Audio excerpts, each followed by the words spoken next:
Bismillahirrahmanirrahim. Alhamdulillah wassalatu wassalamu ala Rasulillah wa ala alihi wa ashabihi wa mawalah. Wala haula wala quwata illa billah ma ba'd. Para hadirin dan hadirat yang dimuliakan Allah Subhanahu wa taala.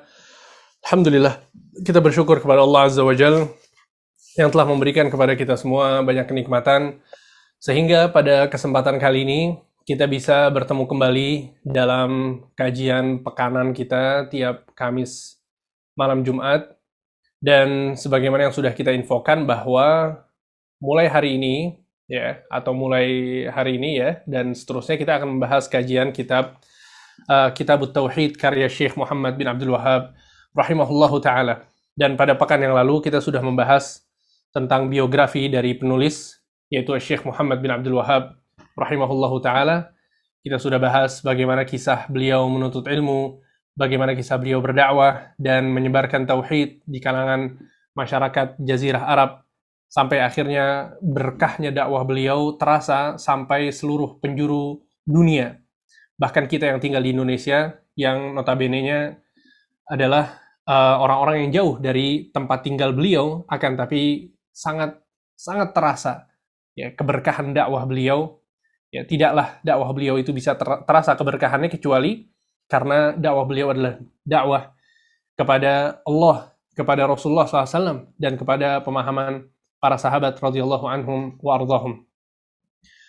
Ikhwani fillah wa akhwati fid din rahimani wa rahimakumullah jami'an. Kita akan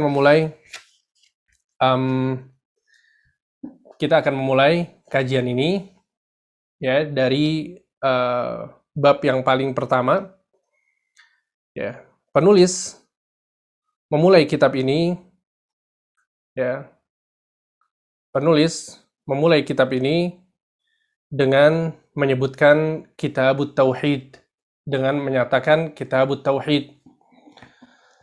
Dan sebelum kita masuk ke penjelasan dan dalil-dalil yang disebutkan oleh penulis, sedikit ya ana akan menjelaskan tentang arti dari tauhid itu sendiri. Tauhid dalam bahasa Arab diambil dari kata wahada yuwahidu, tauhidan. Tauhid diambil dari kata wahada yuwahidu tauhidan, yang artinya adalah menjadikan satu atau mengesahkan. Ini arti dari tauhid. Ya. Sehingga kata-kata tauhid ini berarti mengesahkan Allah Subhanahu wa taala, menjadikan Allah hanya satu-satunya Tuhan. Ya. Dan ketika kita bicara tentang tauhid, maka kita bicara ya tentang satu istilah yang sudah dikenal sejak zaman Rasul sallallahu alaihi wasallam. Sehingga di banyak hadis Nabi sallallahu alaihi wasallam menyebutkan kata-kata tauhid. Jadi tauhid ini bukan sesuatu yang baru. Ya, Nabi Shallallahu Alaihi Wasallam ketika beliau mengutus seorang sahabat yang bernama Mu'adz bin Jabal. Ya, Nabi SAW mengutus Mu'adz bin Jabal untuk pergi ke negeri Yaman agar mendakwahkan manusia yang ada di sana. Maka yang dikatakan oleh Nabi kepada Mu'adz bin Jabal adalah, Ya Mu'adz, innaka sata'ti qauman min ahlil kitab, falyakun awwala ma tad'uhum ilaihi tauhidullah. Wahai Mu'adz, sesungguhnya engkau akan datang kepada kaum dari kalangan ahli kitab. Dan hendaknya yang pertama kali engkau ajak mereka adalah kepada tauhid Allah, yaitu mentauhidkan Allah.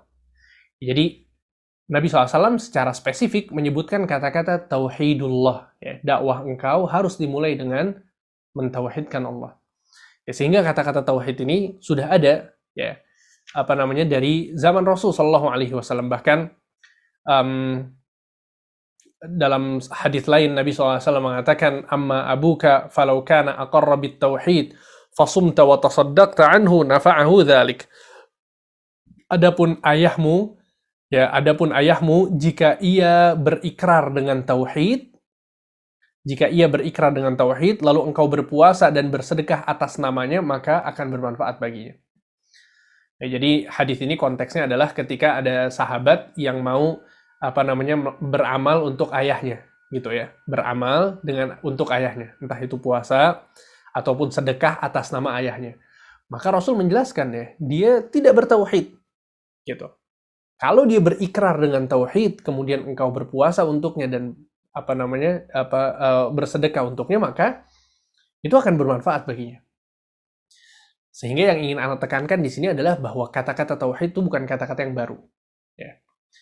Karena sebagian orang ada yang menyangka bahwa tauhid ini dibawa oleh Syekh Muhammad bin Abdul Wahab.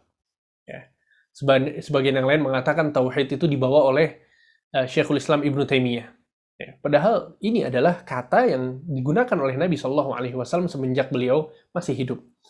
Ya, begitu juga para sahabat radhiyallahu anhum wa ardhahum, seperti Jabir bin Abdullah, seorang sahabat Jabir mengatakan fa'ahalla bit tauhid, ketika Nabi SAW berhaji, Nabi ya berihlal, bertalbiyah dengan tauhid. Apa itu talbiyah dengan tauhid? Maksudnya adalah labbaik Allahumma labbaik, labbaik la syarika lak, labbaik innal hamda wan ni'mata lak wal mulk la syarika lak. Ya, maksudnya adalah talbiyah disebut dengan tauhid karena isinya mengandung makna tauhid. Ya, bahkan kata tauhid ini sudah disebutkan oleh para ulama dan mereka menjadikan judul kitab mereka itu tauhid. Ya, seperti Ibnu Mandah. Ya, Ibnu Mandah ini wafat sekitar tahun 395 Hijriah.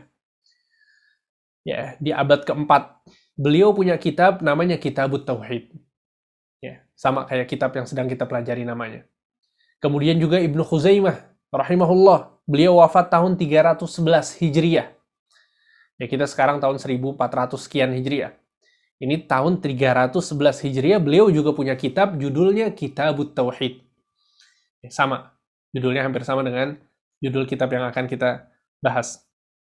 Ya, sehingga maksudnya adalah kata-kata tauhid ini sudah lama. Ya, bahkan Imam Bukhari juga dalam kitabnya Sahih Bukhari, di sana ada bab ya atau pembahasan judulnya adalah Kitabut Tauhid. Yang menjelaskan tentang tauhid, pentingnya mentauhidkan Allah Subhanahu wa taala. Sehingga ini adalah makna dari tauhid, yaitu mengesahkan Allah, dan kata ini sudah digunakan semenjak zaman Rasulullah SAW sampai ulama-ulama yang datang berikutnya. Nah, di sini Syekhul Islam Muhammad bin Abdul Wahab menamakan kitab ini dengan Kitabut Tauhid. Ya. Tauhid ya ikhwan, pada asalnya dia adalah satu kesatuan. Ya. Pada asalnya adalah satu kesatuan, yaitu mengesahkan Allah ya, dalam hal-hal yang diperintahkan oleh Allah Subhanahu wa taala, dalam perbuatan-perbuatan Allah, ya, dalam nama-nama dan sifat-sifat Allah. Ini adalah satu kesatuan. Akan tapi kemudian terlihat penyimpangan-penyimpangan di dalam tauhid, ya, akan tetapi bukan pada tauhid secara keseluruhan. Ya, ada penyimpangan-penyimpangan yang dilakukan oleh sebagian orang, ya, bukan pada tauhid secara keseluruhan. Sehingga dari sini, ya, untuk memudahkan kita memahami tauhid, para ulama membagi tauhid menjadi 3 bagian. Para ulama membagi tauhid menjadi 3 bagian. Ya, bagian yang pertama adalah tauhid rububiyah. Tauhid rububiyah, yaitu tauhid ketuhanan. Kemudian yang kedua adalah tauhid uluhiyah, yaitu tauhid peribadatan. Dan yang ketiga adalah tauhid al-asma was sifat, tauhid yang berkaitan dengan nama-nama dan sifat-sifat Allah. Tauhid yang pertama, yaitu tauhid ketuhanan, atau yang biasa disebut dengan tauhid rububiyah, adalah mentauhidkan Allah, mengesahkan Allah dengan perbuatan-perbuatan Allah.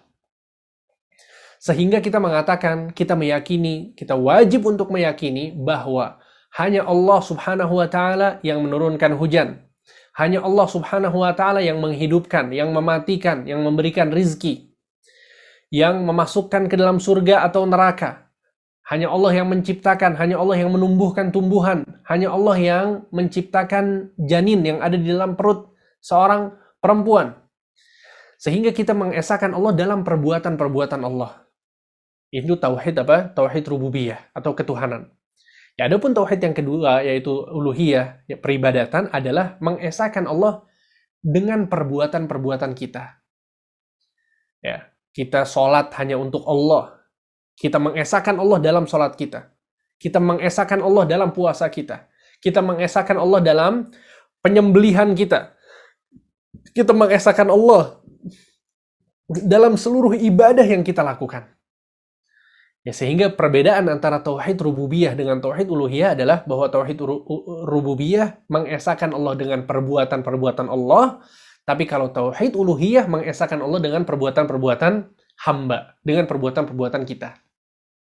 Ya.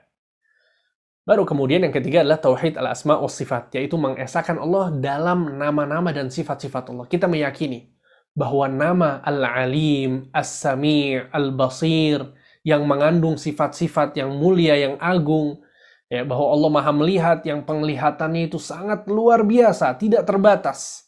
Allah Maha mendengar, dan pendengaran Allah itu tidak sama dengan pendengaran makhluknya. Pendengaran Allah adalah pendengaran yang maha sempurna, maha indah.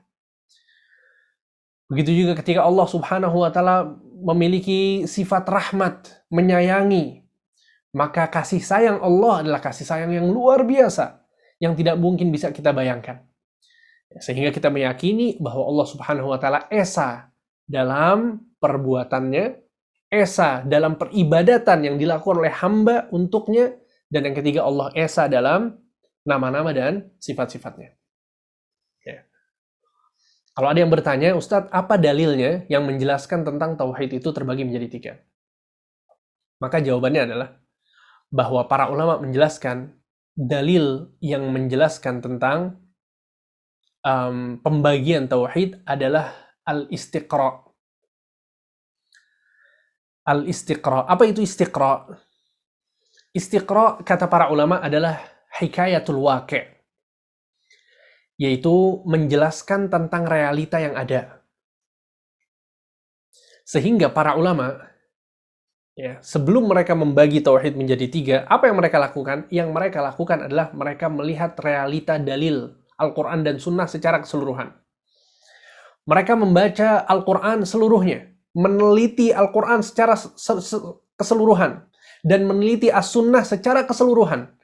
Ternyata ketika mereka cari pembahasan tentang Allah, maka pembahasan tentang Allah ini berkisar di antara 3 bagian. Entah itu berbicara tentang perbuatan-perbuatan Allah, bahwa Allah menurunkan hujan, Allah menciptakan langit dan bumi, Allah menciptakan manusia, Allah. Ya, perbuatan-perbuatan Allah yang hanya dilakukan oleh Allah Subhanahu wa Ta'ala. Itu bagian yang pertama. Mereka dapati pembicaraan tentang Allah berkisar antara perbuatan-perbuatan Allah atau perbuatan-perbuatan hamba, ibadah-ibadah hamba yang harus ditujukan hanya untuk Allah. Dan yang ketiga, nama-nama dan sifat-sifat Allah yang Allah sebutkan dalam Al-Quran. Ya, sehingga dalil yang menjelaskan tentang pembagian tauhid adalah hasil penelitian para ulama terhadap seluruh dalil, ya, yang berbicara tentang zat Allah, berbicara tentang Allah Azza wa Jal. Ternyata itu semua berkisar antara 3 pembahasan. Itu rububiyah, uluhiyah, dan asma wa sifat. Ya, semoga bisa difahami, ya. Dan juga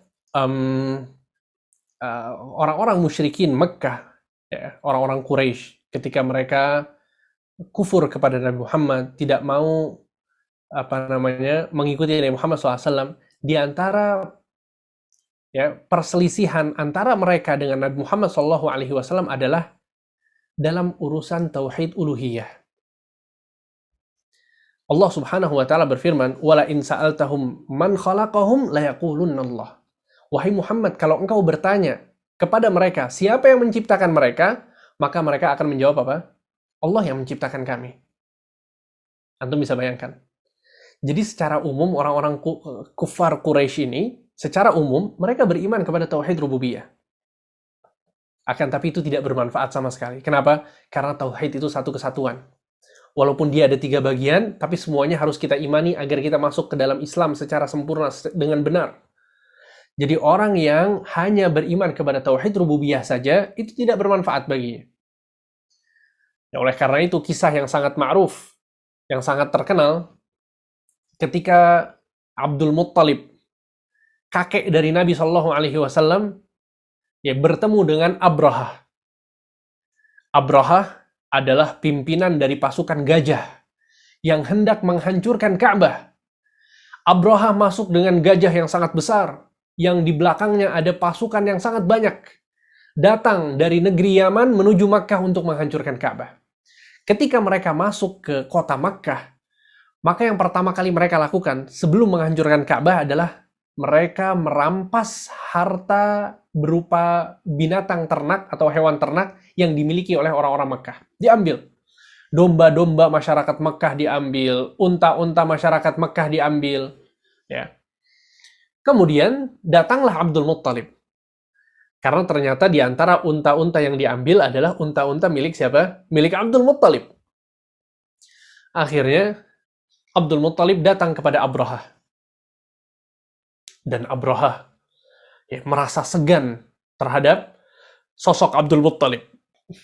Karena Abdul Muttalib adalah sosok yang paling dituakan di Makkah. Beliau adalah orang yang sangat bijaksana, orang yang sangat karismatik. Ya, beliau adalah pimpinan kota Makkah ketika itu, Abdul Muttalib. Ketika Abdul Muttalib datang kepada Abrahah, maka Abrahah mempersilahkan Abdul Muttalib untuk berbicara.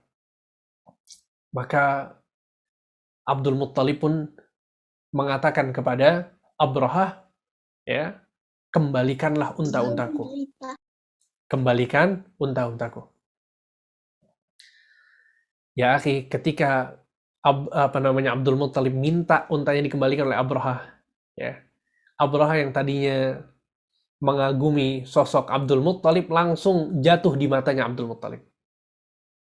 Di matanya siapa? Abrahah. Abrahah mengatakan, ya akhi, ana datang ke sini untuk menghancurkan apa? Menghancurkan Ka'bah. Kenapa ente datang malah minta unta? Ya, apakah unta itu lebih berharga daripada Ka'bah?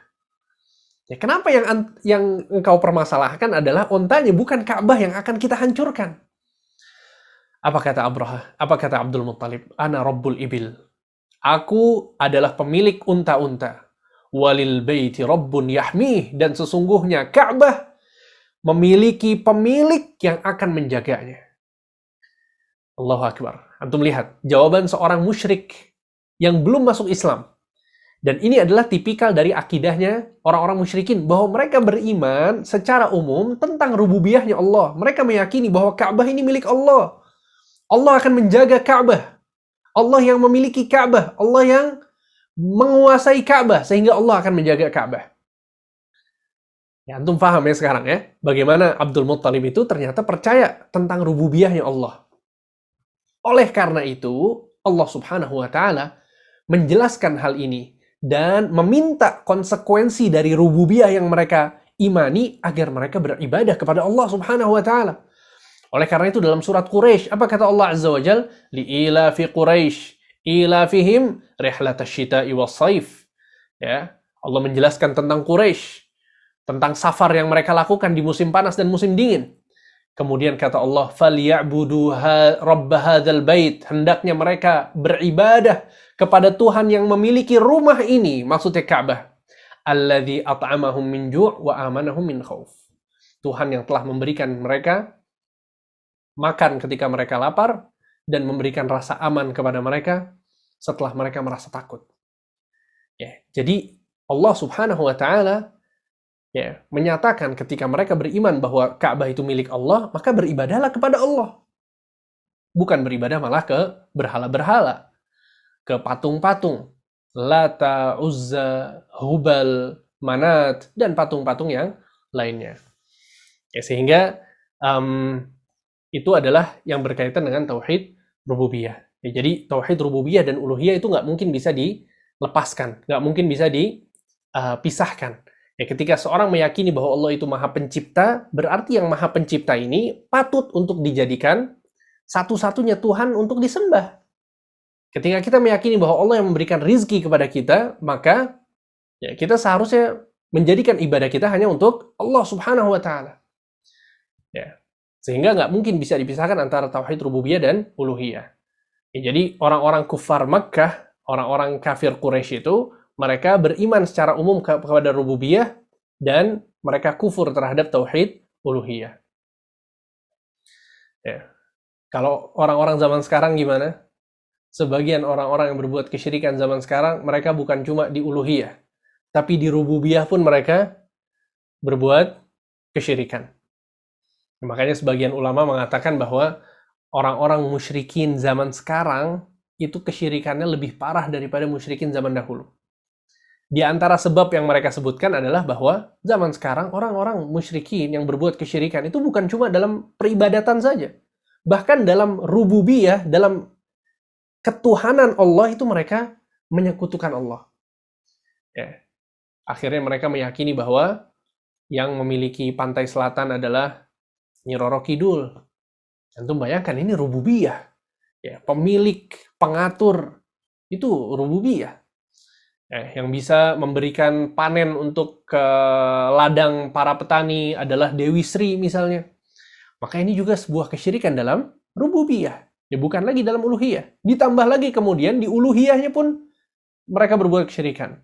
Ya, mereka kemudian memberikan sesajen, ya, menyembelih dan seterusnya, ya, peribadatan yang harus dilakukan hanya untuk Allah malah diselewengkan untuk selain Allah.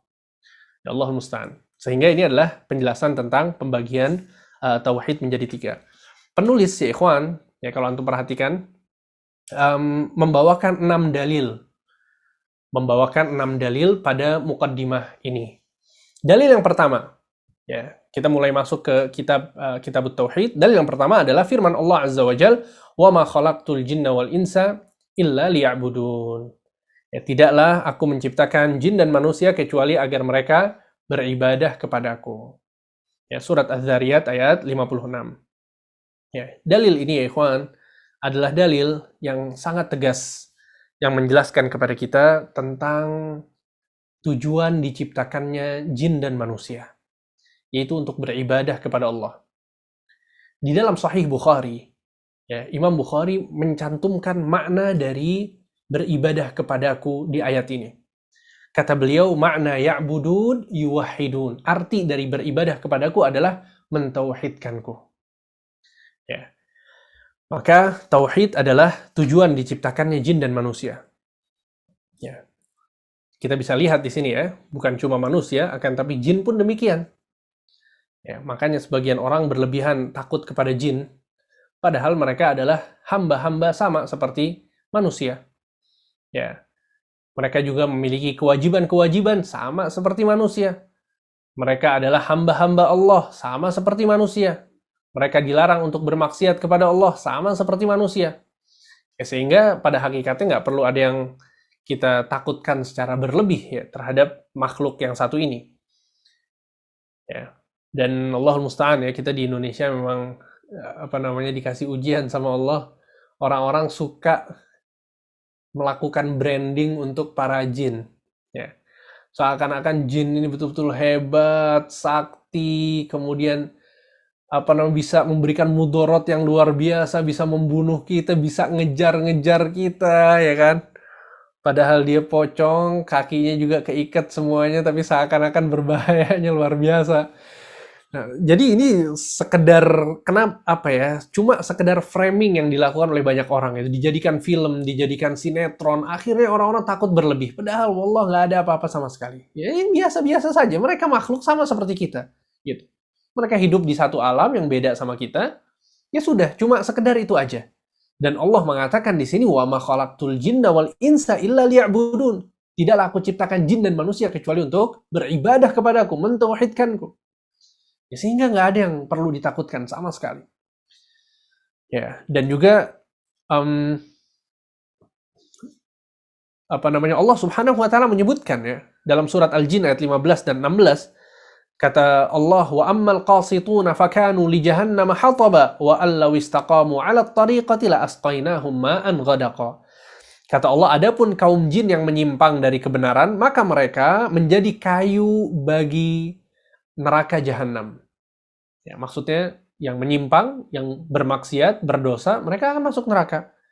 Ya, kemudian kata Allah, dan jikalau mereka tetap berjalan di atas jalan yang lurus, ya maksudnya di atas agama Islam, maka benar-benar kami akan memberikan kepada mereka minuman yang sangat segar. Maksudnya rizki yang banyak. Ya, maksudnya adalah balasan untuk jin yang berbuat buruk adalah neraka. Balasan jin yang berbuat baik adalah rizki dari Allah, dan diantaranya adalah surga. Ya. Oleh karena itu, dalam surat Al-Jin juga, ayat 11, Allah Subhanahu wa ta'ala menjelaskan, wa anna minna salihuna wa minna duna dhalik kunna tara'iqa qidada. Kata Allah, menyebutkan tentang perkataan jin, dan sesungguhnya di antara kami ada orang-orang yang soleh dan ada juga orang-orang yang tidak demikian. Maksudnya ada orang soleh, ada orang yang tidak soleh. Kunna tara'iqa qidada. Ya, kami itu memiliki jalan yang berbeda-beda. Ya, memiliki jalan yang berbeda-beda. Makanya sebagian ulama bilang, sebagaimana manusia ini, ya dalam beragama itu mereka punya aliran-aliran gitu ya. Ada aliran sesat, ada ahlus sunnah wal jamaah gitu. Nah begitu juga dengan jin.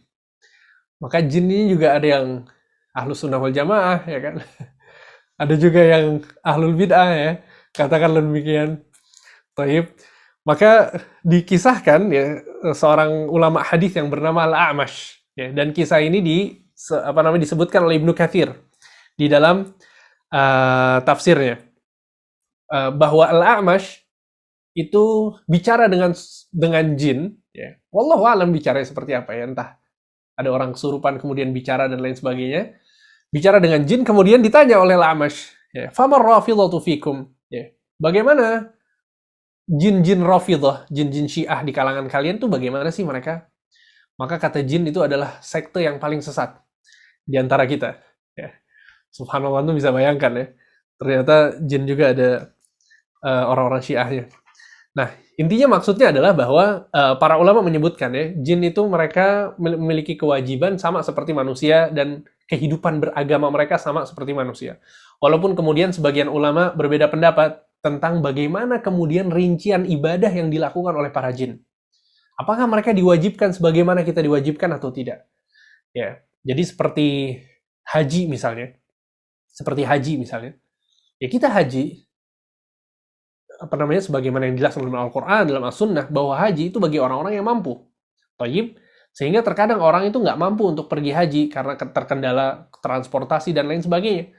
Ya, adapun jin, ya sebagian ulama menyebutkan bahwa jin ini memiliki kelebihan untuk melakukan perpindahan dari satu tempat ke tempat yang lain yang lebih mudah daripada manusia. Ya, maka dalam hal ini apakah dibedakan atau tidak? Yaitu dibahas oleh para ulama, diantaranya oleh Az-Zarkashi di dalam kitabnya Al-Bahrul Muhit. Ya, tapi ini pembahasan yang wallahu alam ya, kita nggak tahu hakikat jin seperti apa, sehingga al-muhim intinya adalah bahwa mereka diwajibkan sama persis seperti apa yang diwajibkan oleh manusia, dan rincian syariatnya seperti apa mereka melakukannya, seperti apa mereka misalnya ya bersuci dari hadas, seperti apa mereka berwudu, seperti apa mereka berhaji, wallahu taala alam, karena memang tidak ada penjelasan dari Al-Quran dan Sunnah yang merincikan tentang hal tersebut. Ya, sehingga maksudnya adalah dalil ini ya ikhwan, menunjukkan tentang pentingnya tauhid, bahwa tauhid adalah tujuan diciptakannya jin dan manusia. Maka inilah alasan pertama kenapa kita harus belajar tauhid. Karena tujuan kita hadir di dunia ini adalah agar kita mentauhidkan Allah. Tujuan diciptakannya kita di dunia ini adalah untuk kita mentauhidkan Allah Subhanahu wa taala. Ya, oleh karena itu dalil yang kedua ini sangat berkaitan dengan dalil yang pertama.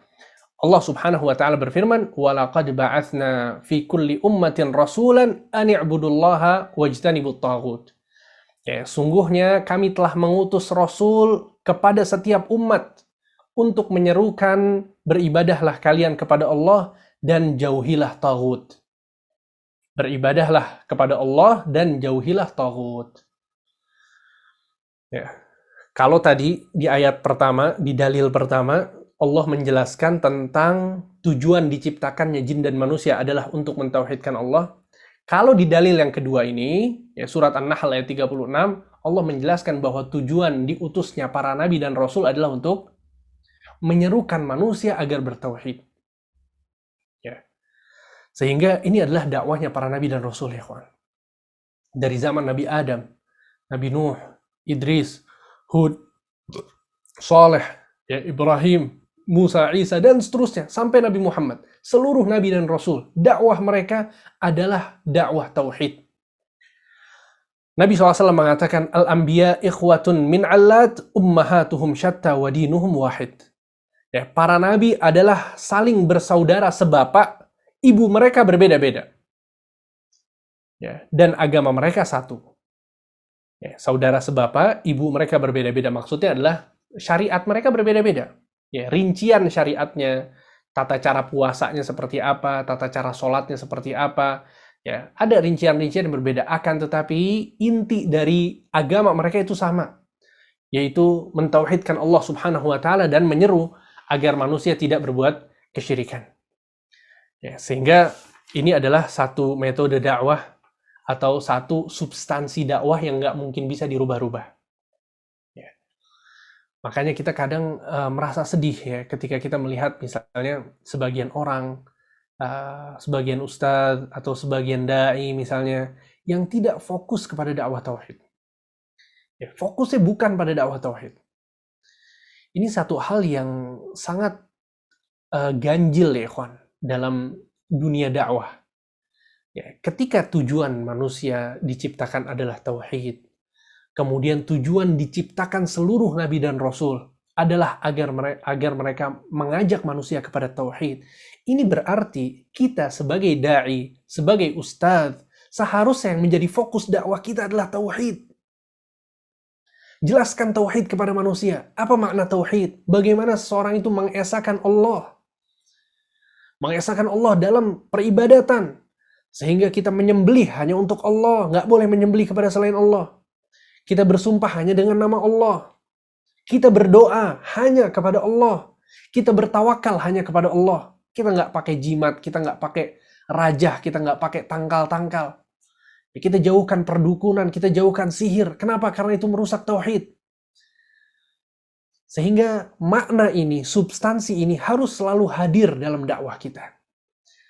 Ya, ini kita bicara dalam ranah dakwah secara umum ya, atau secara khusus yaitu para ustadz, para dai.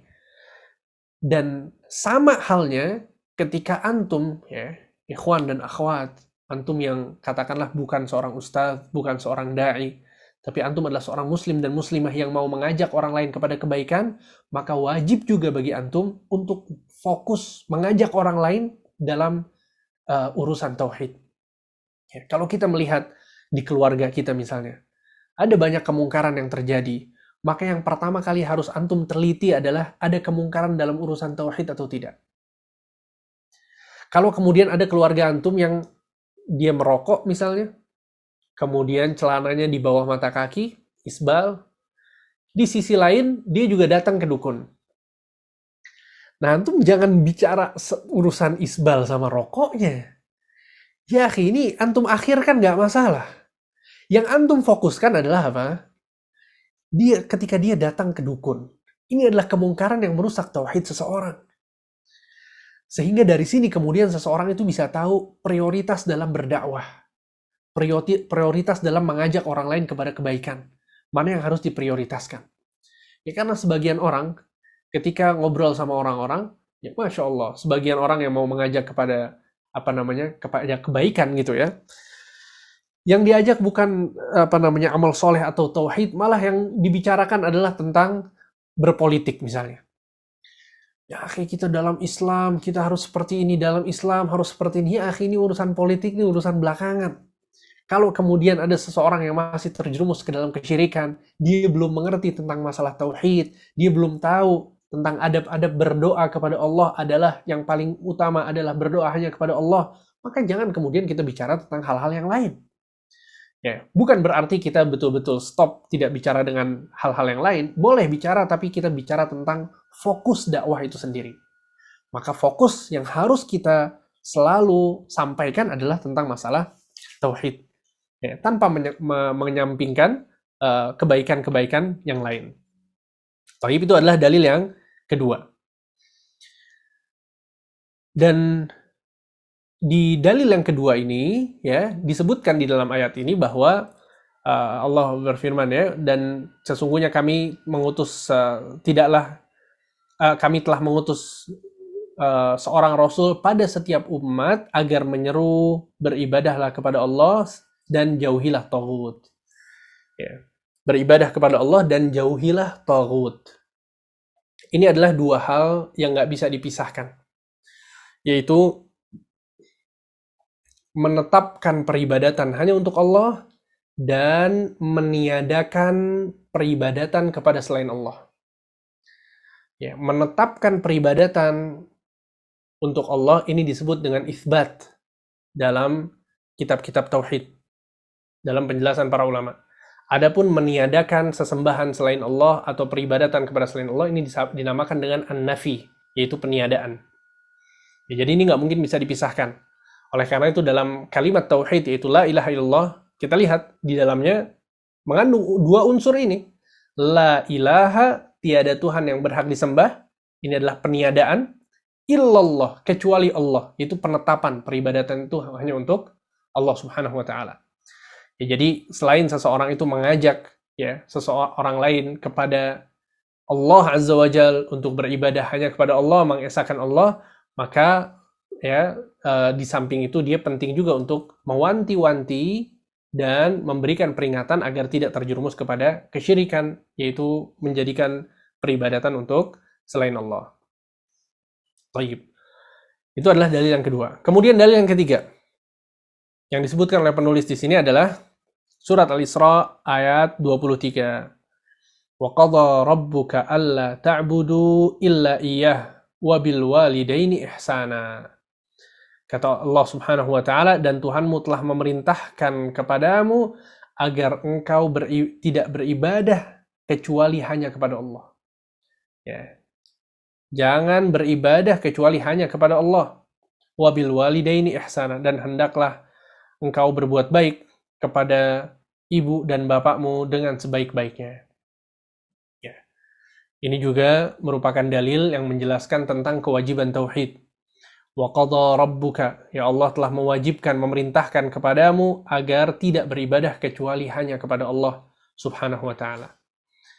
Ya, maka ini satu hal yang sangat penting sekali ya, yang Allah Subhanahu wa taala sebutkan dalam surat Al-Isra ayat 23, yang isinya adalah perintah agar hanya beribadah kepada Allah, dan ini adalah makna dari tauhid itu sendiri.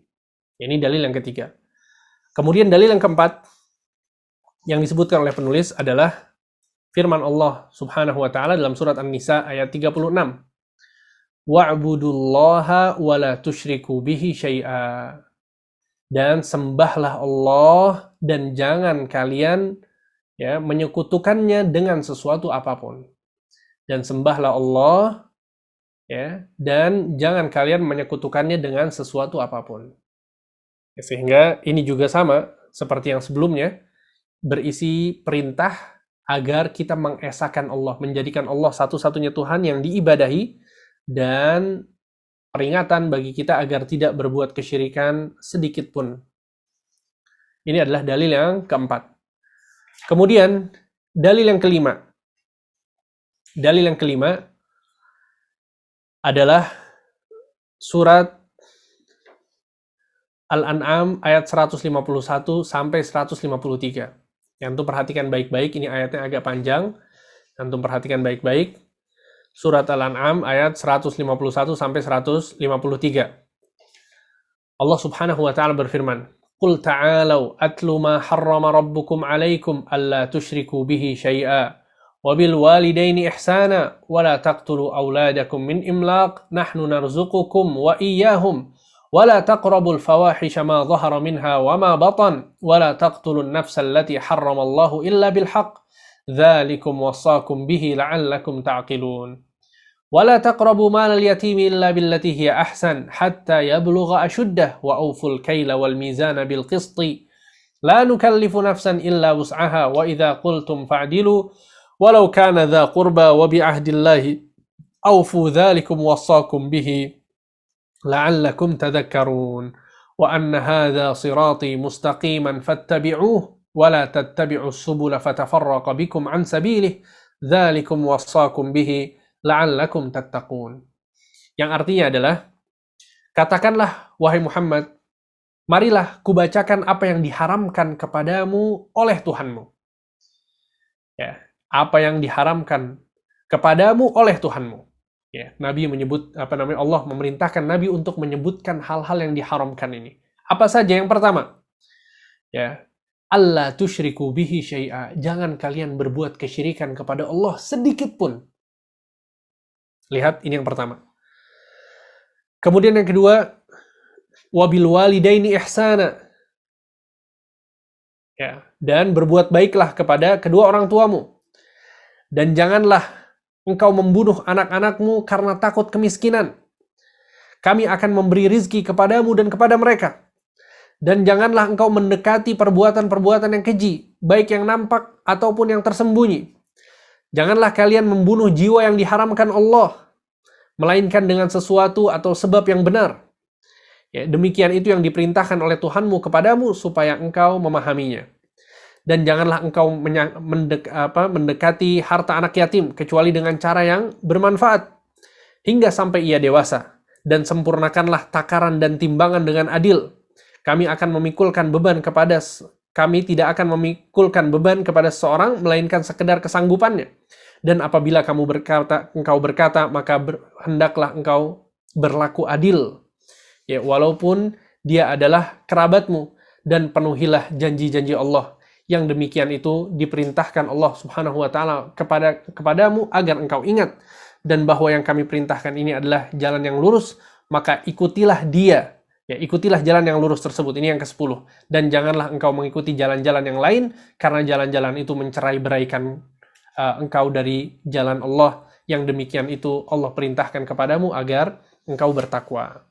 Yang maksudnya adalah bahwa dalam surat Al-An'am ayat 151 sampai 153 ini Allah Subhanahu wa taala menyebutkan 10 perkara ya yang harus diikuti oleh setiap manusia.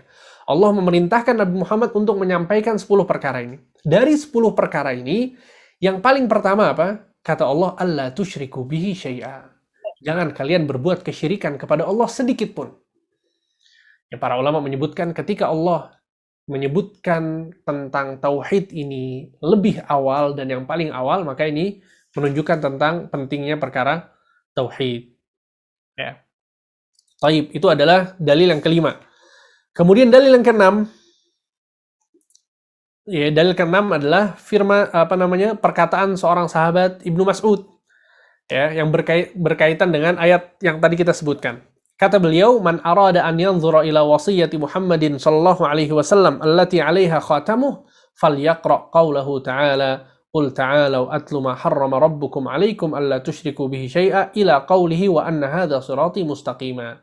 Kata Ibnu Mas'ud, barang siapa yang ingin melihat wasiat Nabi Muhammad, ya, yang tertera di atasnya cincin stempel beliau, ya, maka bacalah firman Allah, "Qul ta'alau," ayat yang tadi, ya. Marilah, ya, katakanlah wahai Muhammad, kemarilah kalian, aku akan membacakan untuk kalian apa-apa yang diharamkan oleh Tuhan kalian terhadap kalian. Yang pertama, agar kalian tidak berbuat syirik kepadanya sedikit pun. Sampai firman Allah, "Wa anna hadza sirati mustaqiman." Ketahuilah ini adalah jalanku yang lurus. Yang maksudnya surat Al-An'am ayat 151 dan 153. Ya. Di sini ya ikhwan, ya, Ibnu Mas'ud mengatakan bahwa barang siapa yang mau melihat kepada wasiatnya Nabi Muhammad, hendaknya baca ayat ini. Bahkan beliau mengatakan wasiat yang di atasnya ada stempel beliau. Jadi Nabi Muhammad itu beliau memakai cincin, ya, di cincinnya itu ada tulisan Muhammad Rasulullah. Fungsinya untuk apa? Beliau, ya, ketika mengirimkan surat kepada raja-raja Romawi dan Persia, ya, beliau menjadikan cincin itu sebagai stempel beliau. Bahwa resmi ini adalah datangnya dari Nabi Muhammad, begitu maksudnya. Nah, di sini Ibnu Mas'ud mengatakan bahwa yang mau membaca atau melihat wasiat Nabi Muhammad yang ada stempelnya, maka hendaknya dia membaca surat Al-An'am ayat 151 dan 153. Padahal ya ikhwan, para ulama menjelaskan bahwa Nabi Muhammad SAW tidak pernah menulis wasiat. Karena wasiat itu adalah satu hal yang ditulis, ya, agar dipegang erat oleh seseorang gitu ya, setelah dia wafat. Itu maksud dari wasiat. Tapi pada hakikatnya Nabi tidak pernah menulis wasiat. Maka apa maksud dari Ibnu Mas'ud bahwa Nabi itu wasiatnya adalah ayat ini? Ya, kata para ulama maksudnya adalah bahwa Ibnu Mas'ud mau menjelaskan kepada kita bahwa Nabi memang tidak punya wasiat. Tapi kalau kita mau mengetahui wasiatnya Nabi, ya, yang maksud dari wasiat di situ adalah satu hal yang selalu dijunjung tinggi oleh Nabi ketika beliau hidup, dan Nabi sangat berharap umatnya berpegang kepada perkara-perkara tersebut, maka itu bisa didapatkan di surat Al-An'am ayat 151 dan 153. Sehingga maksud dari wasiat di sini bukan wasiat yang ditulis oleh Nabi, akan tapi maksudnya adalah ya wasiat yang maksudnya adalah bahwa perhatian Nabi SAW terhadap kandungan ayat-ayat tersebut sangatlah besar. Ya. Dan yang paling pertama disebutkan di sini apa? Tentang masalah tauhid. Taib. Kemudian dalil yang terakhir, yaitu dalil yang ketujuh. Dalil yang ketujuh adalah sebuah hadis yang dibawakan oleh sahabat yang bernama Mu'adz bin Jabal. Sahabat yang bernama Mu'adz bin Jabal. Bahwa beliau mengatakan, "Kuntu radifan Nabi sallallahu alaihi wasallam ala himarin. Faqala li ya Mu'adz, atadri ma haqqullahi 'alal 'ibad wa ma haqqul 'ibadi 'ala Allah?" Ya, untuk perhatikan hadis ini baik-baik. Mu'adz mengatakan, suatu hari pernah aku dibonceng oleh Nabi sallallahu alaihi wasallam. Suatu hari aku pernah dibonceng oleh Nabi sallallahu alaihi wasallam di atas keledai. Kemudian Nabi mengatakan kepadaku, "Wahai Mu'adz, tahukah engkau hak Allah yang diwajibkan atas hamba-hambanya dan apa hak hamba yang diwajibkan atas Allah Subhanahu wa taala?" Ya, tentu perhatikan hadis ini ya ikhwan, banyak faedah yang disebutkan oleh para ulama. Yang pertama adalah mereka menyebutkan bahwa seseorang itu boleh membonceng orang lain di atas tunggangan. Ya, karena mungkin sebagian orang merasa kalau tunggangan ada orang yang boncengan di atas tunggangan itu akan memberatkan tunggangannya dan lain sebagainya. Maka ini tidak benar. Jadi bolehkan seorang itu melakukan membonceng orang lain di atas tunggangannya. Dan seorang ulama yang bernama Ibnu Mandah, ya, yang punya kitab tauhid juga yang tadi kita sebutkan, beliau punya kitab yang judulnya adalah Orang-orang yang pernah dibonceng oleh Nabi SAW. Jadi ternyata Nabi SAW itu sering membonceng sahabat-sahabatnya. Beliau menyebutkan sekitar ada 30 sahabat yang pernah dibonceng oleh Nabi SAW di atas tunggangannya. Ya, Masya Allah ya, ternyata Nabi SAW itu diantara bentuk rahmat beliau, kebaikan beliau suka membonceng. Jadi antum, kalau lagi naik motor, ngelihat teman antum lagi jalan, antum ajak bonceng ya, nggak masalah. Apalagi motor, kalau keledai jadi boleh kan, apalagi motor atau mobil. Tayyib, sehingga ini yang dikisahkan oleh Mu'adz. Ya, jadi Mu'adz dibonceng Nabi, kemudian Nabi bertanya, "Wahai Mu'adz, tahukah engkau apa itu hak Allah, ya, apa itu hak Allah atas hamba-hambanya dan apa hak hamba atas Allah Subhanahu wa taala?" Dan yang dimaksud hak Allah atas hambanya adalah ya, hak Allah yang wajib dipenuhi oleh hamba-hambanya. Wajib dilakukan oleh hamba-hambanya. Adapun hak hamba atas Allah artinya adalah hak hamba yang wajib dipenuhi oleh Allah berdasarkan rahmat dan kasih sayangnya Allah. Jadi Allah Subhanahu wa taala nggak ada yang mewajibkan Allah apapun. Allah adalah Tuhan alam semesta. Allah yang mewajibkan, bukan ada orang yang mewajibkan Allah, tidak sama sekali. Sehingga Allah mewajibkan atas dirinya untuk memberikan hak kepada hamba-hambanya sebagai bentuk takarruman, ya, karena kemuliaan Allah, karena rasa kasih sayang yang Allah Subhanahu wa taala miliki kepada hamba-hambanya. Maka ketika ditanya pertanyaan tersebut, Mu'adz mengatakan, "Allahu wa rasuluhu a'lam." Allah dan Rasulnya lebih mengetahui. Dan ini adalah bentuk dari tawadhu', ya, kerendahan hati yang dimiliki oleh Mu'adz bin Jabal. Bahwa ketika beliau tidak tahu, beliau mengatakan apa? Allahu wa rasuluhu a'lam. Allah dan Rasulnya lebih mengetahui. Maka Nabi SAW menjelaskan kepada Mu'adz, "Haqqullahi 'alal 'ibad an ya'buduhu wa la yusyriku bihi syai'a." Wallah ya ikhwan, antum perhatikan hadis ini baik-baik. Lihat, apa hak Allah atas hamba dan apa hak hamba atas Allah.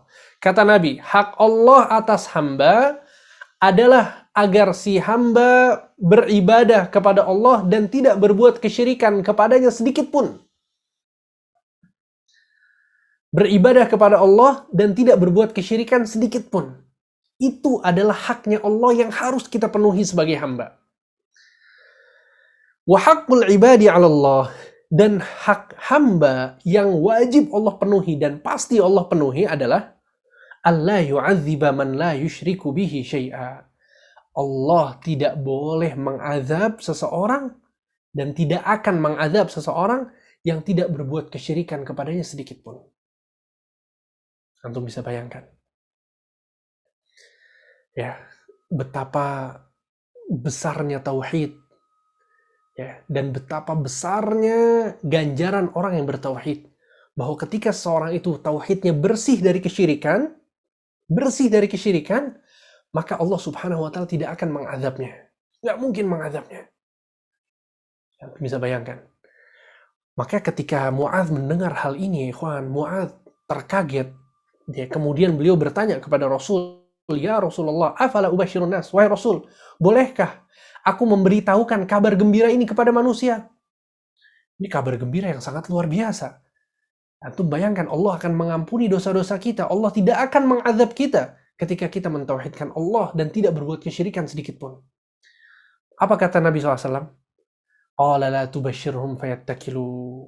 Ya, jangan engkau lakukan itu. Jangan engkau kabarkan manusia. Aku khawatir mereka nanti akan bersandar. Mereka meninggalkan amal, maksudnya. Karena saking besarnya amalan orang yang bertauhid dan meninggalkan kesyirikan.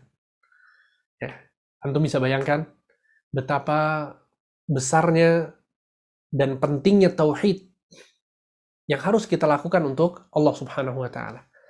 Ya. Kemudian kalau ada yang bertanya, Ustadz, ini gimana kok bisa hadis ini kemudian tersebar? Ya, padahal Nabi SAW melarang Mu'adz untuk menyebarkan hadis ini. Maka jawabannya adalah bahwa Mu'adz bin Jabal di akhir hayatnya beliau baru menyampaikan hadis ini. Ya, kata para ulama, ta'assuman, karena beliau takut, beliau berdosa karena menyembunyikan ilmu. Ya, sehingga akhirnya beliau menyampaikan hadis ini kepada sahabat-sahabatnya dan hadis ini kemudian sampai kepada kita. Alhamdulillah, ya, kita sangat bahagia sekali Mu'adz bin Jabal bisa membocorkan hadis ini kepada kita, gitu kan? Dan ini ijtihad dari seorang sahabat Mu'adz bin Jabal. Dan Mu'adz bin Jabal kata Rasulullah SAW, a'lamu ummati bil halali wal haram. Orang yang paling faham tentang yang paling berilmu tentang halal dan haram dari umatku adalah Mu'adz bin Jabal, kata Rasulullah SAW. Sehingga ini adalah hadis yang sangat agung yang menjelaskan tentang tauhid. Dan bahwasanya tauhid adalah hak Allah yang harus dipenuhi oleh seorang hamba. Sehingga kalau kemudian ada pertanyaan yang berbunyi, mengapa kita harus belajar tauhid? Maka dari apa yang kita pelajari tadi, kita bisa mengetahui. Mengapa kita belajar tauhid? Yang pertama, karena tauhid adalah tujuan diciptakannya kita di bumi ini.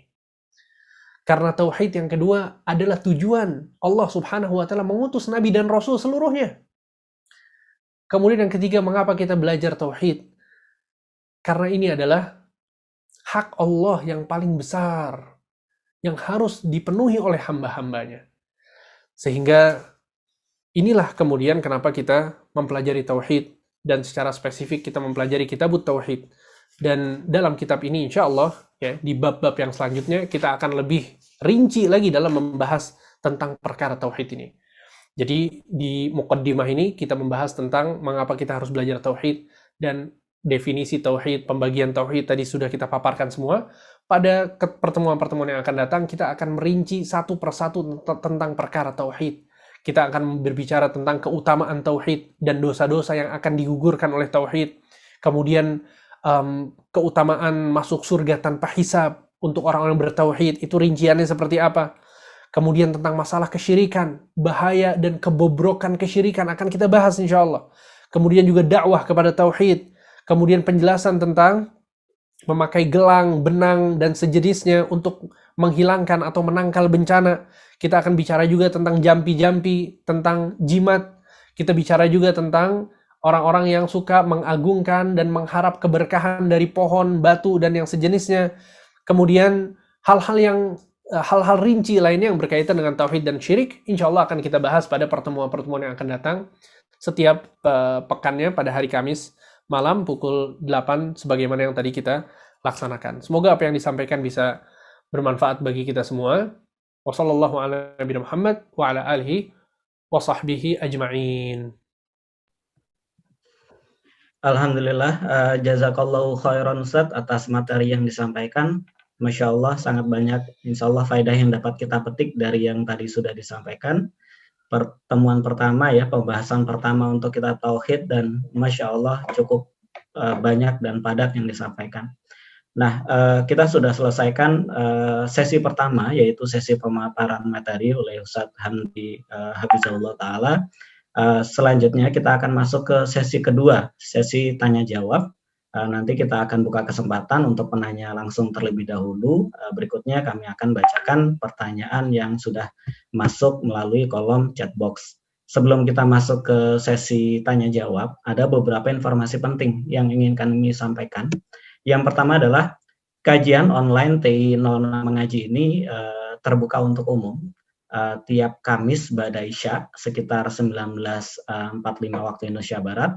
Insya Allah silahkan informasi ini disebar kepada rekan-rekan, kepada teman-teman, kerabat terdekat. Harapan kami semakin banyak yang dapat mengetahui informasi ini, akan semakin banyak yang bisa mendapatkan faedah dari kajian online ini. Berikutnya, untuk jamaah yang baru mengikuti kajian online hari ini, diharapkan bisa mengisi survei yang sudah kami cantumkan linknya di kolom chat box ya. Jadi hal ini untuk mempermudah dalam pendataan dan menginformasikan nanti kegiatan-kegiatan maupun kajian TI 06 Mengaji. Berikutnya, kami memiliki sosial media yaitu Instagram dan YouTube channel TI 06 Mengaji. Silakan dapat mensubscribe maupun memfollow akun tersebut untuk mendapatkan rekaman-rekaman kajian-kajian TI 06 Mengaji sebelumnya dan informasi-informasi terkait dengan kajian maupun kegiatan-kegiatan TI 06 Mengaji. Dan terakhir bahwa untuk kitab yang dibahas pada pertemuan kali ini dan insya Allah akan kita lanjutkan di pertemuan-pertemuan berikutnya. Kami sudah share di kolom chat box, silahkan di-download untuk menjadi acuan dalam pembahasan nantinya. Taib, kita masuk ke sesi tanya jawab. Yang pertama kami buka kesempatan bagi yang ingin bertanya langsung. Fadhal, Bapak Ibu rekan-rekan sekalian. Assalamualaikum Ustadz. Waalaikumsalam warahmatullahi wabarakatuh.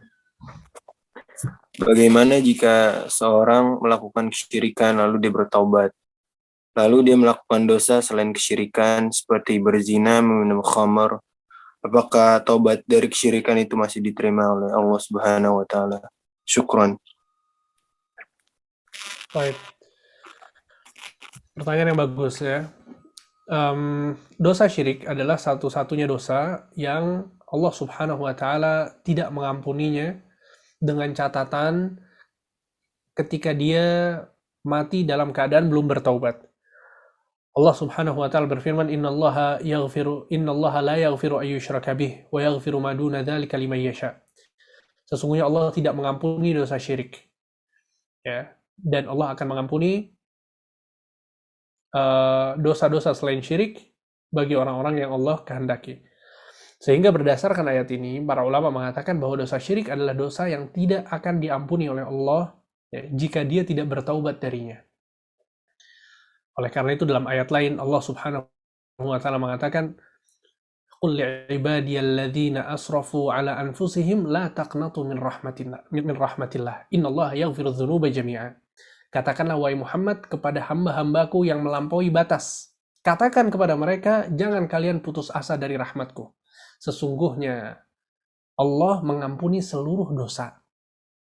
Ya, lihat dalam ayat yang pertama tadi Allah menyebutkan bahwa Allah tidak mengampuni dosa syirik.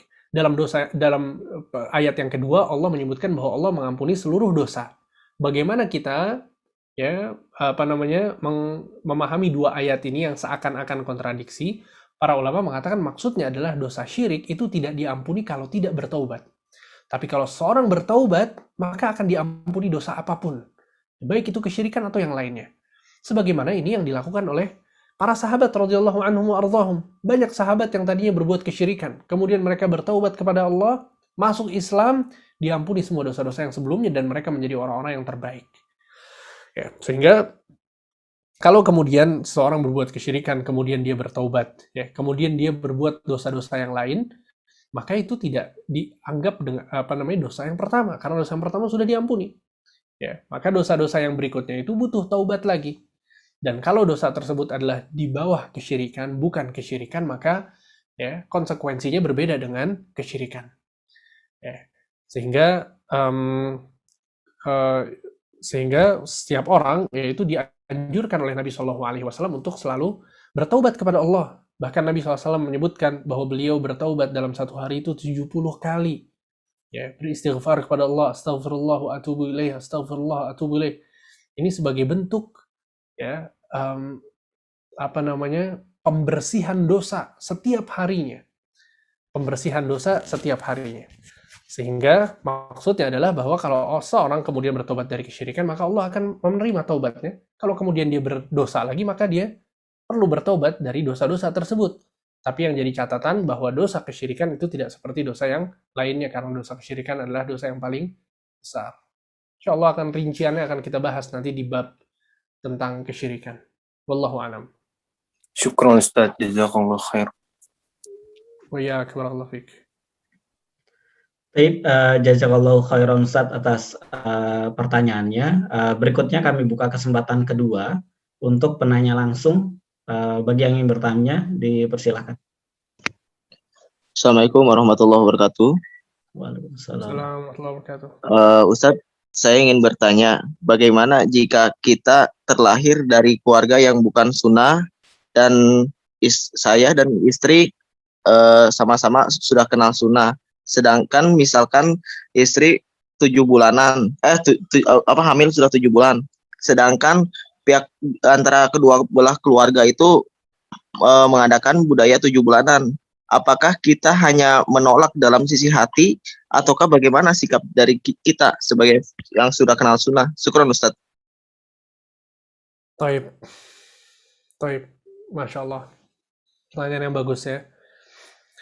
Kita seringkali ngerasa nggak enak gitu ya sama keluarga atau sama orang-orang terdekat ketika kita menyelisihi mereka. Tapi pernahkah kita berpikir ya bahwa kita itu harus lebih nggak enak lagi sama Rasulullah daripada sama keluarga kita? Karena Rasulullah SAW, ya, kecintaan kepada beliau itu harus lebih besar daripada kecintaan kita kepada orang lain. Bahkan Nabi SAW mengatakan dalam sebuah hadis, la yu'minu ahadukum, tidak beriman kalian, kata Nabi, hatta akuna ahabba ilaihi min waladihi wa walidihi wan nasi ajmain. Ya, tidak beriman kalian sampai kalian jadikan aku orang yang paling kalian cintai. Ya, melebihi anak kalian, melebihi orang tua kalian, dan melebihi semua orang yang ada di muka bumi ini. Sehingga satu hal yang harus kita yakini adalah bahwa kita nggak boleh kemudian mengedepankan cinta orang lain daripada cintanya siapa? Allah dan Rasulnya. Itu yang paling besar dalam kehidupan kita. Tinggal kemudian kita cari cara gimana kira-kira supaya keluarga juga menerima dengan baik, ya, supaya keluarga nggak tersinggung, supaya keluarga bisa memahami. Nah, ini PR antum di sini, ya. Maka ya ikhwan dan akhwat, tidak ada yang lebih hebat daripada akhlak yang baik. Tidak ada yang lebih hebat daripada akhlak yang baik. Ketika kita sudah mengenal sunnah, kita mau meniti jalannya Rasulullah, kita mau menjauhi kesyirikan, mau menjauhi perkara-perkara bid'ah, maka cobalah, ya, perbaiki akhlak kita sebaik mungkin. Yang tadinya kita nggak pernah kasih hadiah, kita sekarang suka ngasih hadiah. Yang tadinya kita jarang berkunjung, kita jadi sering berkunjung. Yang tadinya tutur kata kita biasa-biasa saja, sekarang tutur kata kita maksimalkan supaya lebih sopan, lebih santun. Biasanya hal-hal seperti ini itu bisa meminimalisir, ya, setidaknya meminimalisir konflik atau permasalahan antara kita dengan keluarga kita yang berbeda faham. Ya, intinya adalah ini adalah yang hamil tuh istri antum, ya kan? Kemudian yang buat acara pasti antum, ya maka usahakan untuk tidak melakukannya. Usahakan untuk tidak melakukannya dengan melakukan pendekatan-pendekatan, ya, dengan lemah lembut, dengan sopan santun, jelaskan. Ya, jelaskan apa adanya, kemudian sambil tunjukkan rasa cinta antum kepada keluarga antum. Ya, semoga Allah Subhanahu wa taala memudahkan antum dalam urusan ini. Dan jangan lupa untuk berdoa. Ya, Allah Subhanahu wa taala yang membolak-balikan hati, sehingga Allah Subhanahu wa taala yang memberikan hidayah kepada hamba-hambanya. Wallahu a'lam. Syukran jazakallah khairan Ustaz. Wa iyyak, barakallahu fik. Baik, jazakallahu khairan Ustadz dan Aldi. Untuk pertanyaan langsung terakhir dari Ramadan, selanjutnya nanti akan kita bacakan pertanyaan yang disampaikan via kolom chat box. Fadhal Ramadan. Assalamualaikum warahmatullahi wabarakatuh, Ustaz. Assalamualaikum warahmatullahi wabarakatuh. Nah, barakallahu fikum. Ustaz ingin bertanya mengenai perbedaan definisi antara syirik dan kafir. Apakah dua terminologi ini berbeda satu sama lain, atau dua terminologi ini kalau disebut terpisah itu sebenarnya sama, sedangkan kalau dikumpulkan itu memiliki arti yang berbeda, sebagaimana misalnya Islam dan iman, atau fakir dan miskin, begitu. Karena misalnya Ana berpikir kayak ateis gitu ya, kaum ateis yang sekarang sepemahaman Ana mungkin nggak cocok dikatakan syirik ya, karena dia bahkan tidak percaya Tuhan, dia tidak menyekutukan Tuhan dengan apapun karena dia tidak percaya Tuhan, tapi harusnya tetap masuk ke kafir gitu kan. Nah, bagaimana kita memahami dua istilah ini, Ustaz? Jazakallahu khairan. Baik.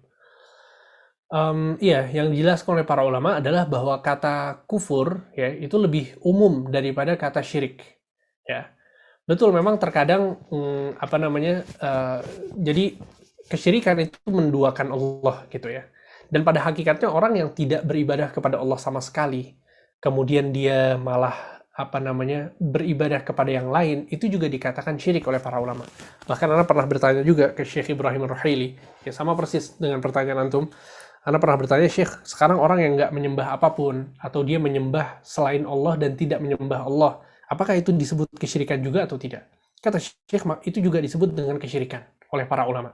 Itu juga disebut kesyirikan oleh para ulama. Karena hakikat dari kesyirikan adalah dia menyelewengkan ibadah untuk selain Allah. Ya, menyelewengkan ibadah untuk selain Allah. Baik dia sambil beribadah kepada Allah atau tidak beribadah kepada Allah sama sekali. Itu sama disebut kesyirikan dalam istilah para ulama. Tapi kalau kekufuran, maka ranahnya lebih luas dari itu. Sekarang kita katakan bahwa orang yang menghina Allah misalnya, dia jatuh dalam kekufuran. Ya. Orang yang menghina Rasul SAW, dia jatuh dalam kekufuran. Orang yang menginjak-injak Al-Quran misalnya, dia jatuh dalam kekufuran. Ya, maka itu kekufuran, bukan kesyirikan. Ya. Kemudian banyak hal lain ya, seperti orang yang mempelajari sihir, maka itu kekufuran. Kemudian orang yang ada gitu banyak amalan-amalan yang dia merupakan kekufuran, sehingga kekufuran itu ranahnya lebih luas daripada kesyirikan. Seperti itu, wallahu a'lam.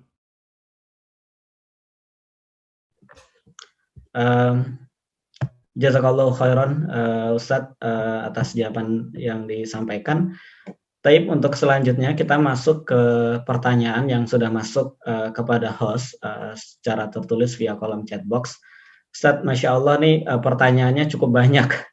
Ada 9 pertanyaan Ustadz yang masuk. Mempertimbangkan waktu antum, kira-kira Masya Allah. kita batasi sampai berapa nih Ustadz? Kita batasi sampai 9.30 ya. Mudah-mudahan bisa kejawab semua. Insyaallah. Taib Ustadz, Ana bacakan pertanyaan pertama. Kemudian untuk pertanyaan-pertanyaan yang nanti memiliki kemiripan, Ana ringkas jadi satu pertanyaan ya untuk mengefektifkan waktunya. Tapi pertanyaan pertama, Assalamualaikum Ustadz, bagaimana jika seseorang yang tidak menerima konsep pembagian tauhid menjadi 3, namun pada dasarnya tetap bertauhid dan tidak melakukan kesyirikan? Syukron Ustadz, barakallahu fiik. Wallahu alam ya, maksudnya tidak menerima itu seperti apa ya? Kalau maksudnya tidak menerima itu adalah dia tidak setuju dengan pembagian tersebut, maka ini berbahaya ya, takutnya kemudian ini memiliki konsekuensi yang buruk gitu. Karena biasanya ya, seperti orang-orang kafir Quraisy misalnya, mereka hanya beriman kepada Allah dalam rububiyah saja, ya, secara umum. Ya, taib. Sehingga orang-orang zaman sekarang pun ada di antara mereka yang mengartikan la ilaha illallah dengan la khaliqa illallah, tidak ada pencipta kecuali Allah. Ya, mereka mengartikan la ilaha illallah dengan tidak ada pencipta kecuali Allah. Nah, kenapa mereka mengatakan hal tersebut? Karena mereka terjatuh dalam kesyirikan di tauhid uluhiyah. Ya, sehingga berbahaya gitu ya ketika dia tidak menyetujui pembagian ini, ya ditakutkan di situ ada konsekuensi yang kemudian berbahaya, ya dia terjatuh dalam kesyirikan atau yang lain sebagainya. Sehingga maksudnya adalah bahwa pembagian tauhid ini bukan sesuatu yang baru. Kemudian pembagian tauhid ini dalilnya adalah istiqra sebagaimana yang Anda sebutkan tadi, dan istiqra ini bukan satu ayat atau dua ayat, akan tapi dalil secara keseluruhan menjelaskan tentang hal tersebut. Ya sama halnya seperti rukun sholat misalnya. Rukun sholat kata para ulama ada 14. Apa aja itu? Ya, takbiratul ihram, kemudian membaca Al-Fatihah, dan seterusnya dan seterusnya. Kenapa kok bisa para ulama menyebutkan ada 14? Karena mereka melakukan istiqra. Mereka melakukan penelitian yang berkaitan dengan sholat, ternyata hal-hal yang harus dilakukan ketika sholat, dan kalau ditinggalkan itu batal, ternyata ada 14. 1, 2, 3, 4, dan seterusnya. Ya, maka orang yang mengingkari rukun-rukun sholat ini, ditakutkan kemudian dia tidak menganggap rukun ini sesuatu yang penting.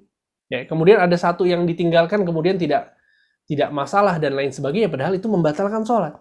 Ya, sama halnya dengan tauhid pun demikian. Ya, kecuali kalau kemudian maksudnya adalah seseorang yang nggak belajar secara detail, ya, akan tapi dia menjalankan tauhid tersebut, maka ini beda masalahnya. Ya, insya Allah nggak masalah. Ya, selagi dia menjalankan hal tersebut. Sama ketika seorang ini sholat dengan sholat yang benar, tapi kalau disuruh sebutkan 14 rukun sholat, dia nggak bisa menyebutkan. Tapi dia sholat dengan sempurna, insya Allah nggak masalah. Ya, kurang lebih seperti itu, wallahu a'lam. Baik, jazakallahu khairan Ustaz atas tanggapannya. Pertanyaan berikutnya, nomor 2. Bismillahirrahmanirrahim. Assalamualaikum warahmatullahi wabarakatuh. Semoga Ustadz dan kru selalu diberikan yang terbaik. Mau bertanya, dulu saya pernah mempelajari ilmu tenaga dalam. Yang saya rasa sekarang, hal tersebut dekat sekali dengan kesyirikan. Sekarang saya sudah taubat dan meyakini hal tersebut salah. Apakah Allah memaafkan dosa saya tersebut? Sedangkan di surat An-Nisa ayat 48, disebutkan bahwa Allah mengampuni segala dosa, kecuali dosa syirik. Jazakallahu khairan. Ya. Ya, ini jawaban sudah terjawab dengan pertanyaan pertama tadi ya. Jadi dalam ayat lain, Allah Subhanahu wa taala berfirman, "Innallaha yaghfiru dzunuba jami'a." Sesungguhnya Allah mengampuni seluruh dosa. Ya, sehingga nggak kontradiktif sama sekali antara dua ayat tersebut.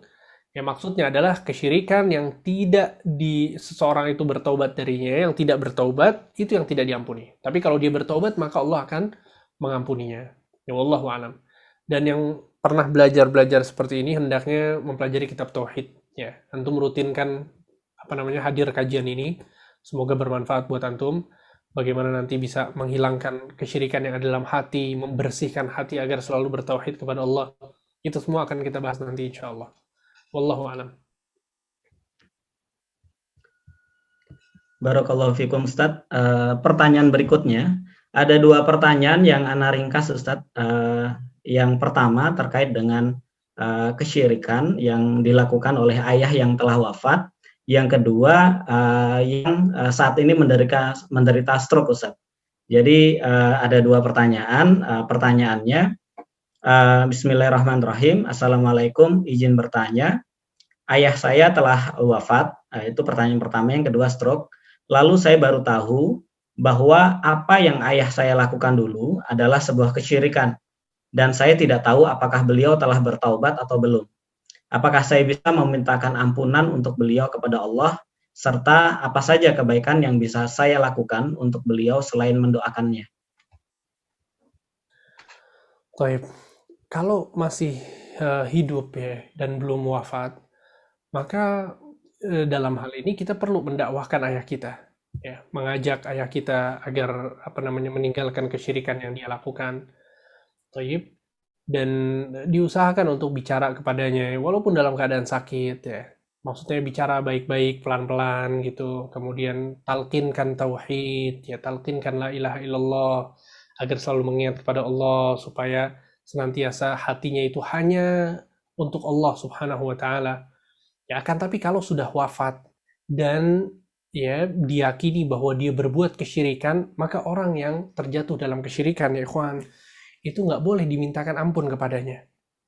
Ya, jangankan kita ya akhi, Nabi Ibrahim alaihissalam, beliau berdoa kepada Allah untuk meminta ampunan kepada Allah untuk ayahnya. Akan tapi kemudian ditegur oleh Allah karena ayahnya adalah seorang yang berbuat kesyirikan. Kemudian begitu juga Nabi Muhammad SAW ketika beliau mengatakan, wallahi la astaghfirannallaha lak, demi Allah aku akan memohonkan ampun untukmu wahai pamanku Abu Talib. Ya, maka Nabi SAW ditegur oleh Allah dengan mengatakan, maka nalin nabi walladzina amanu an yastaghfiru lil musyrikin walau kanu uli qurba min ba'di ma tabayyana lahum annahum ashabul jahim. Kata Allah Subhanahu wa taala, tidak boleh seorang nabi dan orang-orang yang beriman memintakan ampun kepada Allah untuk orang-orang yang berbuat kesyirikan, walau kanu uli qurba, walaupun mereka adalah karib kerabat mereka, ya, min ba'di ma tabayyana lahum annahum ashabul jahim, setelah mereka mengetahui bahwa mereka adalah orang-orang yang termasuk dari penghuni neraka. Ya, maksudnya adalah bahwa kalau kemudian itu adalah kesyirikan, ya, dan kita tahu bahwa dia meninggal dalam keadaan na'udzubillah min dzalik melakukan kesyirikan, maka itu tidak seorang tidak boleh memintakan ampun. Tapi kalau kita nggak tahu, ya, semoga dia sudah bertaubat kepada Allah, thayyib, antum nggak tahu keadaannya sehingga secara zahir dia muslim, ya mudah-mudahan demikian, maka dalam kondisi seperti ini kita nggak perlu kemudian merasa takut dan khawatir. Silahkan doakan, ya, doakan kebaikan, doakan rahmat, doakan ampunan. Semoga Allah Subhanahu wa taala ya mengampuni dosa-dosanya, dan semoga Allah Subhanahu wa taala sudah mengampuni ya kesyirikan yang dilakukannya karena dia bertaubat. Ya kita nggak tahu. Ya, sehingga secara zahir kalau dia wafat dalam keadaan muslim, ya kalau kita nggak tahu, insya Allah nggak masalah. Ya, mudah-mudahan Allah Subhanahu wa taala mengampuni dosa-dosanya. Wallahu a'lam. Barakallahu fikum, Ustaz. Pertanyaan berikutnya.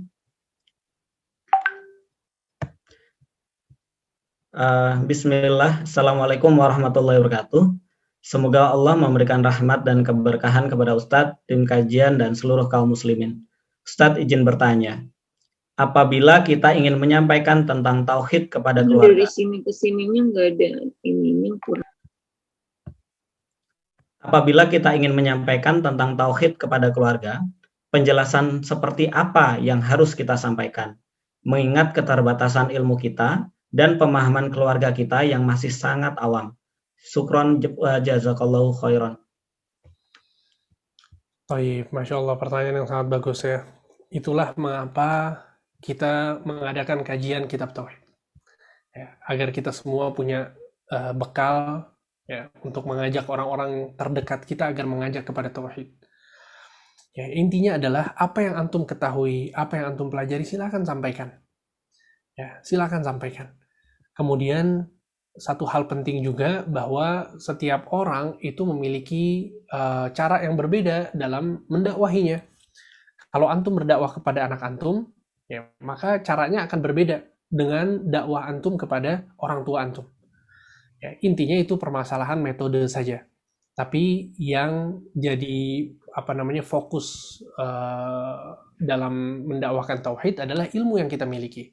Ya, jadi usahakan antum belajar tentang tauhid. Ya, semoga dengan kajian-kajian tauhid ini bisa menambah wawasan antum mengenai tauhid sehingga antum bisa mengajak ke orang-orang kepada tauhid. Mengajak kepada tauhid itu maksudnya adalah mengajak orang-orang supaya mengesahkan Allah, ya, mengingkari perbuatan-perbuatan yang dilakukan oleh orang lain yang merusak tauhidnya. Contohnya ketika kita di keluarga ada yang suka datang ke dukun misalnya, maka kasih tahu nggak usah datang ke dukun. Ya, kalau sakit datangnya ke dokter aja. Ya, kemudian jelaskan sedikit-sedikit penjelasannya bahwa Nabi SAW pernah menjelaskan orang yang datang ke dukun itu sholatnya tidak diterima 40 hari Kalau dia bertanya tidak percaya, tapi kalau dia percaya maka dia kafir, kata Nabi. Ini penjelasan Nabi SAW. Bahaya, hati-hati, nggak usah pergi lagi ke dukun. Ya maka hal-hal yang seperti ini yang perlu kita sampaikan kepada keluarga kita. Ya, kalau kemudian ada di antara keluarga kita yang pakai jimat misalnya, ya, dia pakai jimat karena supaya dagangannya laris atau supaya hilang dari penyakit yang dia idap misalnya, kasih tahu sedikit-sedikit ya, bahwa Nabi SAW tidak suka hamba-hambanya atau pengikutnya yang memakai jimat. Bahkan Nabi SAW mengatakan, man ta'allaqa tamimatan faqad asyrak. Barang siapa yang menggantungkan jimat, dia telah berbuat syirik. Ya, dan hal ini akan antum kuasai insya Allah sedikit demi sedikit ketika kita mempelajari tauhid dan kitab tauhid. Ya, semoga Allah memberikan taufik kepada kita semua. Wallahu a'lam. Amin. Barakallahu fikum, Ustaz. Pertanyaan berikutnya. Assalamualaikum ya Ustaz. Mengenai hadis terakhir, apakah artinya kita tetap boleh bermaksiat dan diampuni selama kita bertauhid? Syukron ya Ustaz. Thayyib. Tidak ya, tidak benar ya. Karena pada hakikatnya orang yang bertauhid, ya, orang yang bertauhid, yang mengesahkan Allah, Allah akan besar di dalam hatinya. Dan itu akan menjadikan dia jauh dari kemaksiatan-kemaksiatan dan hal-hal yang dibenci oleh Allah Subhanahu wa Ta'ala. Oleh karena itu, para ulama mengatakan, semakin sempurna tauhid seseorang, maka orang tersebut akan menjadi semakin soleh. Dan semakin rendah kadar tauhid seseorang, maka dia akan semakin malas beribadah dan terperosok ke dalam maksiat-maksiat. Karena nanti akan kita jelaskan ya, ada beberapa hal yang mengurangi kadar tauhid seseorang. Yang pertama adalah kesyirikan. Itu bukan cuma mengurangi, tapi menghancurkan tauhid seseorang. Ada lagi syirik kecil. Syirik kecil juga mengurangi kadar tauhid seseorang. Kemudian juga perkara bid'ah, itu juga mengurangi kadar tauhid seseorang. Kemudian juga maksiat, dosa besar, itu juga mengurangi kadar tauhid seseorang. Kemudian dosa kecil, itu juga mengurangi kadar tauhid seseorang. Ada 5 perkara yang akan mengurangi kadar tauhid seseorang. Sehingga ya, tauhid itu sangat bertolak belakang dengan maksiat. Tauhid sangat bertolak belakang dengan melakukan pelanggaran-pelanggaran agama. Sehingga jangan pernah difahami bahwa orang yang bertauhid kemudian dia bebas, boleh melakukan apa saja. Ya, tidak demikian. Ya, walaupun kita katakan benar bahwa tauhid itu amalan yang sangat agung, ya, bahwa tauhid adalah amalan yang sangat agung dan pahala tauhid itu bisa mengalahkan dosa-dosa yang ada, gitu ya. Akan tapi tetap, ya, maksiat itu tidak bisa bercampur dengan tauhid. Dan sebagian orang salah paham dalam hal ini, ya. Sebagian orang salah paham dalam hal ini. Pernah ada kisah ya, ada cerita. Ustadz Abu Yahya Badrus Salam, karena dapat cerita kalau nggak salah dari Ustadz Firanda ya. Ustadz Badrus Salam itu awal-awal beliau dakwah di Cilengsi, beliau mendakwahkan ngajar di TPA begitu ya, ngajar di TPA anak-anak kecil, ngajar ngaji ya kan. Kemudian selang bertahun-tahun lamanya, beliau bertemu dengan seseorang yang pakai tato gitu ya. Tampilannya tuh tampilan pakai tato, antum bisa bayangin kan, jadi kayak anak bandel gitu ya. Kemudian orang ini, anak muda ini datang ke Ustadz, kemudian bilang, Ustadz ketemu sama Ustadz kaget gitu kan, dulu belajar TPA ngajar ngaji kok sekarang kayak begini. Ditanya sama Ustadz, kenapa kamu kok sekarang kayak gini dan seterusnya. Maka si anak ini karena dia pernah belajar sama Ustadz Abu Yahya ya, dia mengatakan, Ustadz, saya walaupun bandel tapi saya nggak pernah berbuat syirik, kata dia. Ya. Allahul musta'an. Jadi dia salah paham gitu ya. Dia pikir kalau nggak berbuat syirik kemudian boleh melakukan apapun. Ya, al-muhim ini tidak benar ya. Walaupun di satu sisi kita senang ya ketika dia memahami betapa bahayanya kesyirikan gitu ya. Dia nggak mau menyentuh kesyirikan. Tapi di satu sisi juga ini pemahaman yang salah. Bukan berarti kalau kita nggak berbuat syirik kemudian kita boleh maksiat. Dan dalam banyak hadis disebutkan Nabi SAW menceritakan bahwa ada orang-orang yang masuk neraka dan mereka adalah ahlut tauhid. Allahul musta'an. Ya, jadi kata Nabi ada orang-orang ahlut tauhid, mereka mentauhidkan Allah tapi mereka dibakar di neraka sampai kemudian mereka menjadi arang. sehingga mereka diangkat kemudian sama Allah, ya, dicelupkan ke air kehidupan, dia pun hidup tumbuh kembali, ya, bagaikan tanaman yang tumbuh dengan sangat cepat. Dia pun tumbuh, kemudian dia dimasukkan oleh Allah ke dalam surga. Tapi intinya diazab terlebih dahulu. Kata para ulama, mereka adalah orang-orang yang bertauhid, tidak berbuat syirik, tapi bergelimangan dosa. Ya, Allahul Musta'an. Jadi bukan berarti kemudian hadis tersebut menjelaskan bahwa kita boleh bermaksiat kalau kita asalkan tauhid kita benar. Ya, semoga penjelasan ini cukup. Wallahu a'lam. Barakallahu fikum Ustaz. Sekarang sudah pukul 9:27. Mungkin ini adalah pertanyaan terakhir sesuai dengan informasi sebelumnya bahwa kita akan selesaikan kajian ini di 9:30. Mengingatkan kembali bagi para jamaah yang baru mengikuti kajian hari ini dan belum mengisi form pendataan, dapat mengisi form pendataan di mana linknya sudah kami cantumkan di kolom chat box. Pertanyaannya, izin bertanya Ustadz, bagaimana bila seorang manusia yang berakal dalam masalah peribadahan bisa sangat menyimpang, seperti menyembah patung, sapi, batu, dan seterusnya. Padahal hal-hal tersebut jauh lebih hina daripada diri mereka sendiri. Jazakallahu khairan Ustaz. Gimana pertanyaannya? Afwan, boleh diulang? Bagaimana bisa seorang manusia yang berakal dalam masalah peribadahan bisa sangat menyimpang seperti menyembah patung, sapi, batu, dan seterusnya. Padahal hal-hal tersebut jauh lebih hina daripada diri mereka sendiri. Taib. Ya, itulah hakikat dari kesyirikan. Ya, itulah hakikat dari kesyirikan. Kesyirikan itu dosa yang sangat nggak masuk akal. Ya. Seharusnya orang yang punya sedikit akal itu jauh dari kesyirikan. Dan kesyirikan itu dosa yang nggak ada syahwatnya sama sekali. Nggak ada profit yang bisa didapatkan sama sekali. Isinya keburukan, isinya maksiat, isinya jauh dari Allah. Ya, sehingga itulah hidayah dari Allah Subhanahu wa Ta'ala. Ya. Hidayah sangat mahal. Kita tahu ya, banyak orang yang punya titel yang sangat tinggi, kemudian punya kekayaan yang sangat banyak, dia bisa sangat lihai dalam mencari uang, berbisnis, tapi ternyata yang dia sembah adalah patung, yang dia sembah adalah hewan, yang dia sembah adalah hal-hal yang sama sekali tidak memberikan manfaat dan memberikan mudarat. Ya, sehingga ini merupakan hidayah dari Allah Subhanahu wa Ta'ala yang menjelaskan betapa mahalnya, betapa besarnya hidayah Allah ya, kepada kita semua.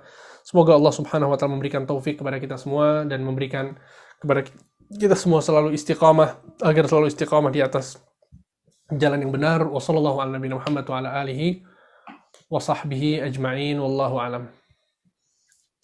Barakallahu fikum Ustaz atas jawaban atas pertanyaan terakhirnya. Mungkin sebelum ditutup, apakah ada simpulan yang disampaikan Ustaz?